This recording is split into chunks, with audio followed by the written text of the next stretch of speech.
ኸሊፋ ዑመር ኢብኑ ኸጣብ ረዲየላሁ ዐንሁ ትልቁ ምኞቱና ያሳካው ነገር ምን እንደሆነ ታውቃላችሁ?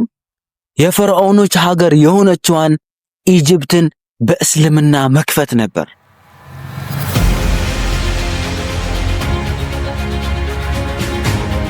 በዛ ዘመን ውስጥ በጣም ሀያልና በጣም ሀብታም ሀገር ነበረች ኢጅፕት። ሙስሊሞች ይህንን ሀገር ልክ እንደከፈቱ በጣም በደስታ እያሳለፉ ነበር። ነገር ግን ሙስሊሞቹ ኢጅፕትን ሀገር ልክ እንደከፈቷት ይሄ ወቅት እንደዚህ አይነት ጊዜ ነበር። ሀያሉ የሙስሊሞች ጄኔራል የአላህ የተመዘዘ ሰይፍ የሆነው ኻሊድ ቢን ወሊድ ትንሽዬ ቤቱ ውስጥ የመጨረሻ እስትንፋሱን እየተነፈሰ ነበር።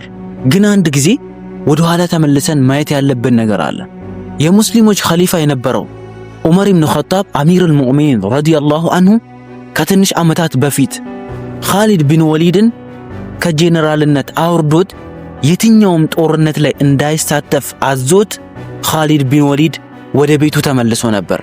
ኻሊድ ቢን ወሊድም ሁሉንም ነገር ትቶ በሰላም ወደ ቤቱ ተመልሶ ነበር። ይህንን ሰዓቱን ኻሊድ ቢን ወሊድ ዝም ብሎ ተኝቶ አላጠፋውም ነበር። ምክንያቱም እሱ ያውቅ ነበር እድሜውን በሙሉ በጂሃድ ላይ ነበር ሲያሳልፍ የነበረው፣ ለእስልምና ሲዋጋ የነበረው። ለመጀመሪያ ጊዜ ነው ጊዜ ያገኘው ሰይፉን አስቀምጦ ቁርአንን አንስቶ ለመማር እድል ያገኘው ለመጀመሪያ ጊዜ እንደሆነ ገባው። ቁርአንንም መማር ጀመረ። ይሁን እንጂ ኻሊድ ቢን ወሊድ ይህንንም ጊዜ እንኳን በደስታ አላሳለፈም ነበር።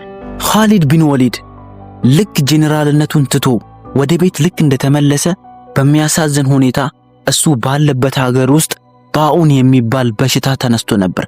በዛ በሽታ ምክንያት የሱ ልጆች እንዳለ ሞቱበት ከ3 ልጆች በስተቀር።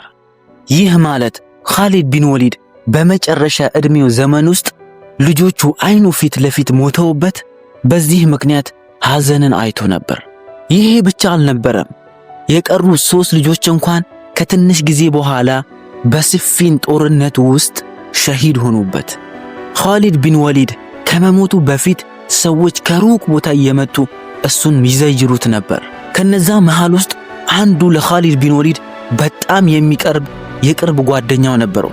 ኻሊድ ቢን ወሊድም እንዲህ ብሎ ጠየቀው፣ ተመልከት እስቲ አንተ ሰውነቴን እንደዚህ አይነት ቦታ ሰውነቴ ላይ ታገኛለህ?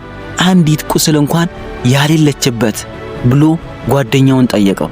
ጓደኛውም ደንግጦ እንዲህ አለው፣ እውነትህን ያልከው ሰውነትህ ውስጥ አንድ ቦታ እንኳን የለችም? ያልቆሰለ አንድ ቦታ እንኳን የለም ያልደማ ብሎ ነገረው። ኻሊድ ቢን ወሊድም ለዚህ ጓደኛው እንዲህ ብሎ መለሰለት፣ አንተ እነዚህን ቁስሎች አይተ ምንም አልተረዳህም። ግን እኔ እንደዛ ሁሉም ጦርነት ውስጥ በጀግንነት ስዋጋ የነበረው ምኞቴ እኮ አንድ ነገር ብቻ ነበር፣ ሸሂድ መሆን ነበር አለው። እኔ ብቻዬን ከፈረሴ ጋር አንድ ሰይፍ ይዤ የጠላቶች ወታደር ውስጥ እየገባውኝ በሺህ የሚቆጠሩ ወታደሮችን ስገል ነበር። ግን አለው አንድም ሰው እንኳን ሊገለኝ አልቻለም አለው። ነገር ግን እኔ ዛሬ እዚህ ላይ አልጋይ ላይ እንደታመመ ግመል አልጋይ ላይ በህፍረት እየሞትኩኝ ነው አለው። ጓደኛውም እንዲህ ብሎ መለሰለት፣ አንተ ምን ማለት ፈልገ ነው? ያ ኻሊድ አንተ አልተረዳህም እንዴ? ያኔ ረሱላችን ሰለላሁ ዐለይሂ ወሰለም የአላህ ሰይፍ ብሎ ስምን በሰየሙ ጊዜ አንተን የትኛውም ጦረኛ የትኛውም ጦር ውስጥ የትኛውም ወታደር የትኛውም ሰው ሊገለህ እንደማይችል አልተረዳህም እንዴ አለው። ኻሊድ ቢን ወሊድ የጓደኛውን ንግግር ልክ እንደሰማ ትንሽ ልቡ ላይ እረፍት ማግኘት ቻለ። ትንሽ ተረጋግቶ አልጋው ላይ ደገፍ ብሎ መተኛት ጀመረ። ከትንሽ ጊዜ በኋላ ጀግናው የሙስሊሞች ጄኔራል የሆነው ትልልቁን የሮማንና የፐርሺያን ኢምፓየር ሲሰባብር የነበረው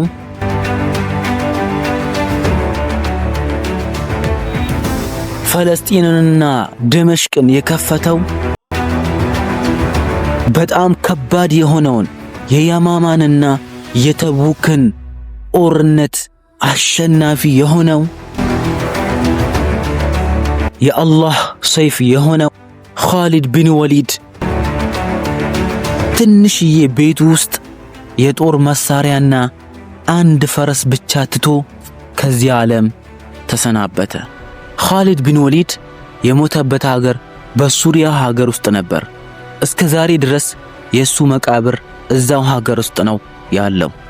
የኻሊድ ቢን ወሊድ የመሞቱ ዜና በመላው የሙስሊም ሀገራት ውስጥ እንደ እሳት ተሰራጭቶ ነበር። ይሄ ዜና ልክ መዲና እንደደረሰ የመዲና ሙስሊሞች ይህንን ዜና ልክ እንደሰሙ በጩኸት በጣም እያለቀሱ ነበር። በተለይ ሴቶች ድምፃቸውን ከፍ አድርጎ ከልክ በላይ እየጮሁ ሲያለቅሱ ነበር። ግን ከዚህ በፊት ዑመር ኢብኑ ኸጣብ እንደዚህ አይነት ነገር እንዳይከሰት ከልክሎ ነበር። ዲህ የሚል ትዕዛዝ አውጥቶ ነበር። የትኛውም ሰው ቢሞት ማንም ሰው ድምፁን ከፍ አድርጎ መጮህ የለበትም ብሎ ትዕዛዝ አውጥቶ ነበር። ነገር ግን ኻሊድ ቢን ወሊድ የሞተበት ጊዜ ላይ ሰዎች ይህንን ሕግ ረስተውት ነበር። ሴቶች በመዲና ከተማ ውስጥ ድምፃቸውን ከፍ አድርጎ እያለቀሱ ነበር። ይሄ የጩኸት ድምፅ ልክ ዑመር ኢብኑ ኸጣብ ጋር እንደደረሰ ዑመር ኢብኑ ኸጣብ ከቤቱ በንዴት ወጥቶ ወደ እነዚህ ሰዎች መሄድ ጀመረ። እንዲህ ብሎ ጠየቃቸው፣ ማን ቢሆን ነው እናንተ እንደዚህ ድምፃችሁን ከፍ አድርጋችሁ የምታለቅሱለት ብሎ ጠየቃቸው። እነሱም እንዲህ ብሎ መለሱለት፣ ያንተ ወታደር የሆነው የአላህ ሰይፍ የሆነው ኻሊድ ቢን ወሊድ ነው ብሎ መለሱለት።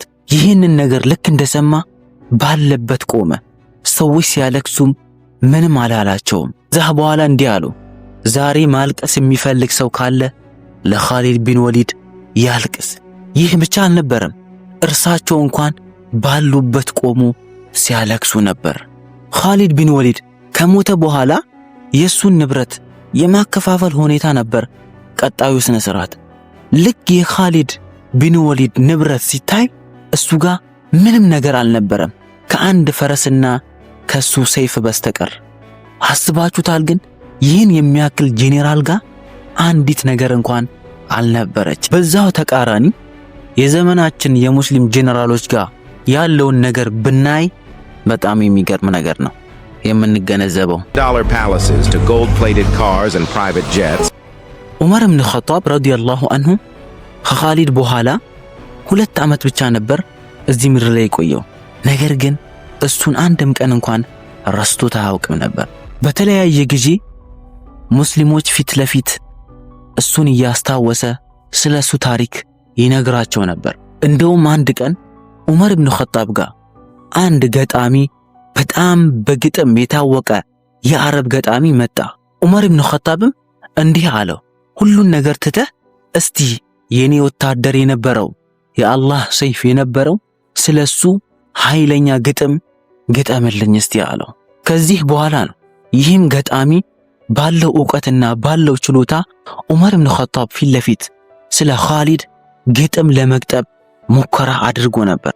ነገር ግን ይህ ገጣሚ ግጥሙን እንደጨረሰ ዑመር ኢብኑ ኸጣብ እንዲህ አለው፣ አንተ ያለህ ዕውቀትና ያለህ የግጥም ችሎታ አንድ ላይ እንኳን ቢሰበሰብ ለኔ ለጀግና ወታደር ኻሊድ ቢን ወሊድ የሱን ትክክለኛ ጀግንነትን ሊገልጽ አይችልም አለው። ነገር ግን ለምንድን ነው ዓለም በሙሉ እስከ ዛሬ ድረስ ኻሊድ ቢን ወሊድን ለምንድን ነው የሚያስታውሱት? Khalid ibn Walid was one of the 3 greatest warriors of all time. Greatest general in the history of Islam. ኻሊድ ቢን ወሊድ በድሃ ቤተሰብ ውስጥ አይደለም ተወልዶ ያደገው። እንደውንም እሱ በጣም በኃይለኛ ቤተሰብና በጣም ሀብታም በሆነ ቤተሰብ ውስጥ ነበር ተወልዶ ያደገው።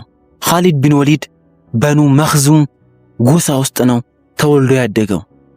የሱ አባት ደግሞ ከአረቦች በጣም ኃይለኛ ሀብታም የሆነው ወሊድ ቢን ሙጊራ ነበር። ይህ ማለት የኻሊድ ቢን ወሊድ አባት በጣም ሀብታም ከመሆኑ የተነሳ የሱ ሀብት እንኳን በቁርአን ውስጥ ተነግሮለታል። ቁርአን ሱራ 74 11 አንድ ሰው ሆኖ ከፈጠርኩት ሰው ጋር ተወኝ።